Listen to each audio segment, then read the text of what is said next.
Hi, my name's Cameron Carlson with AnimeOnLocation.tv. I'm here at Matsuricon 2024 with Priv8dancer. Hey, what's going on, guys? It's my first anime convention, and it is wild to see here. Alrighty, well, welcome. And I wanted to ask you, how'd you get started with your streaming career? I got started in my streaming career, I want to say around 2016. It was just, I want to say for most people, it's just kind of like a therapeutic thing. Start playing a game, talk a little bit about it, and kind of found out I had some funny comments. People were entertained with it, so it started growing from there. Alrighty then. And then, so you love playing the mobile game, Mobile Legends Bang Bang. How did you start playing that game? I actually got involved with a bunch of MOBA games. I started out with like the normal ones, League of Legends, Dota, but after a while, I mean, 45, 50 minutes for a match, and you're like, bro, there needs to be an easier way. Mobile games, they're faster, like they know that they're not trying to consume a bunch of time. Got involved with Mobile Legends after a few different games, and it just kind of held my interest, the characters, the gameplay, and just the excitement of it overall. I say, when you said Dota, my heart, because I am an original World of Warcraft, Warcraft 3 Dota player. Wow. Way back. Oh yeah, I remember the whole mod and everything. Yeah. So you're a caster also for the Mobile Legends Bang Bang for about 2.5 years now. What did you do? How did you get started with that whole thing? It's I want to say like.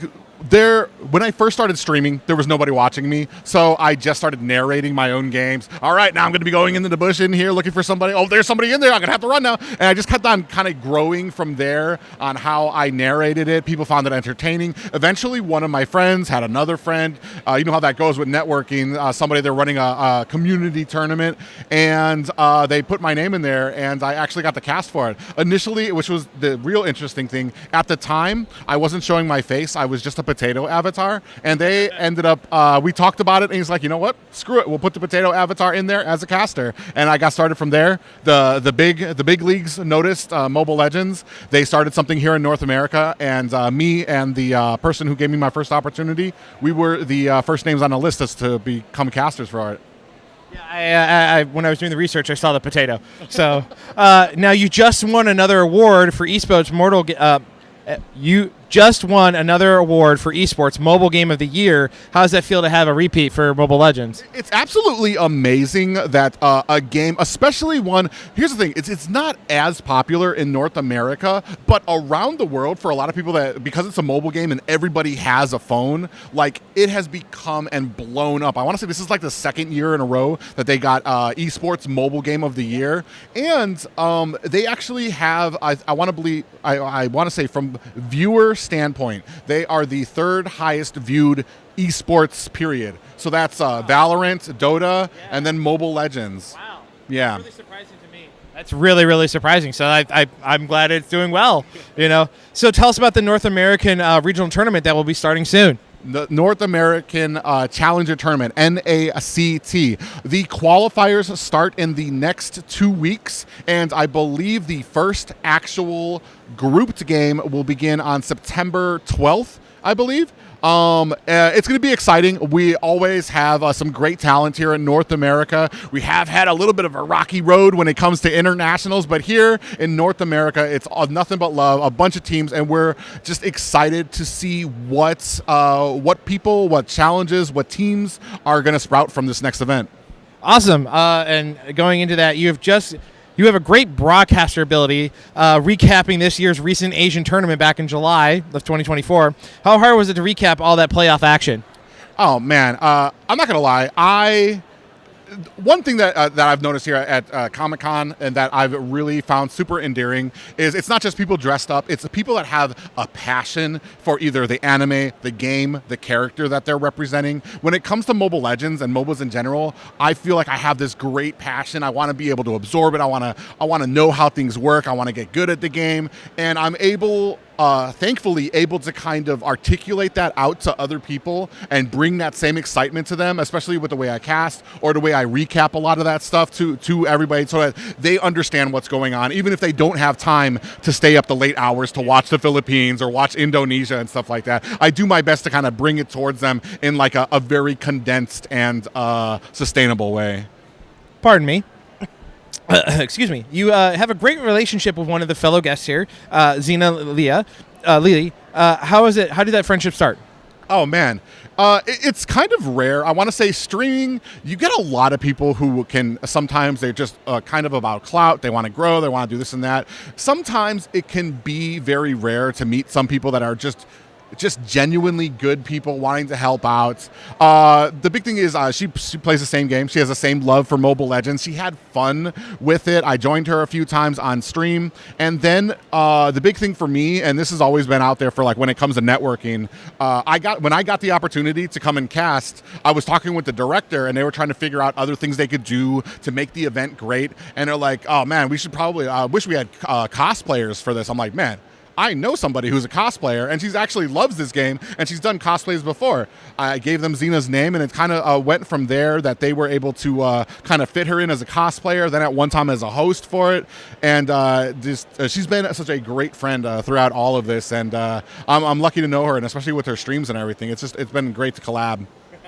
All right. Now, as a streamer, the world of streaming is constantly evolving. How do you keep up with it since, like, again, you said it's been a big part of your life since 2016? Oh, man. It's there's a lot to do to try to keep involved, especially my streams. Like, there's not a lot of people who visit, but I love entertaining people. As you saw, we talked about before, there's like, I stream as a potato.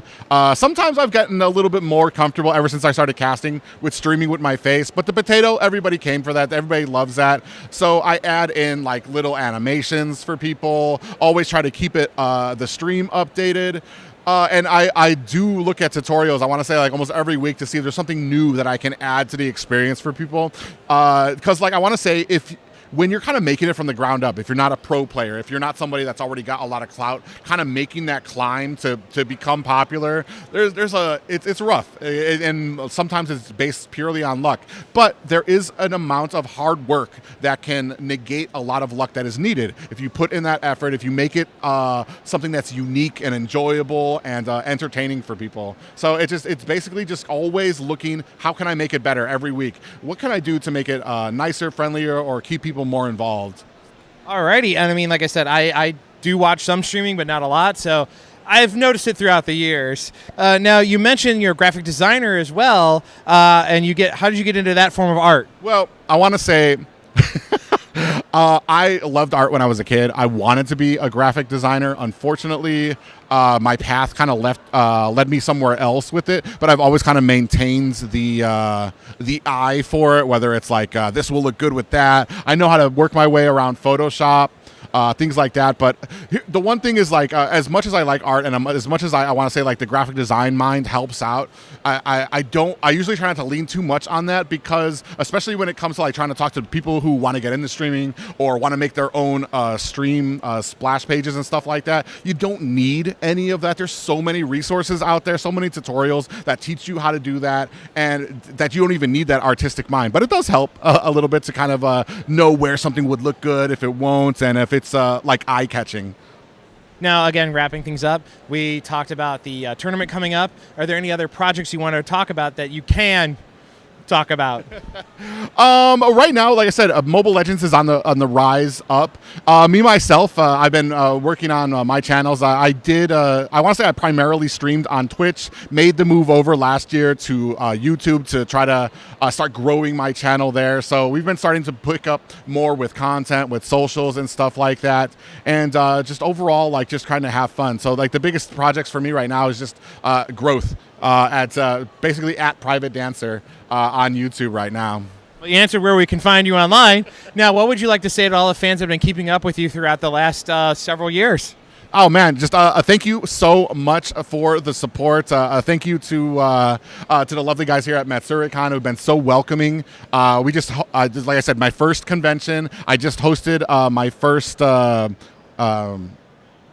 I just hosted my first panel, and that was a little nerve-wracking. I haven't felt that nervous since my first cast, so just to talk with people about what I do and everything. I didn't think it would be that nervous, but it's been so enjoyable. So like I said, I want to thank all the support that we have, and just I want to say the fans in general. Like there was years ago where this kind of stuff was taboo, and now it's more accepting, and it's just wonderful to see so many people that share a passion for a hobby, whether it's anime, gaming, characters, certain shows, or things like that. All right, I loved having the chat with you. Thank you so much for giving me some insights on the streaming world. Thank you so much. All right, yeah, have a great night.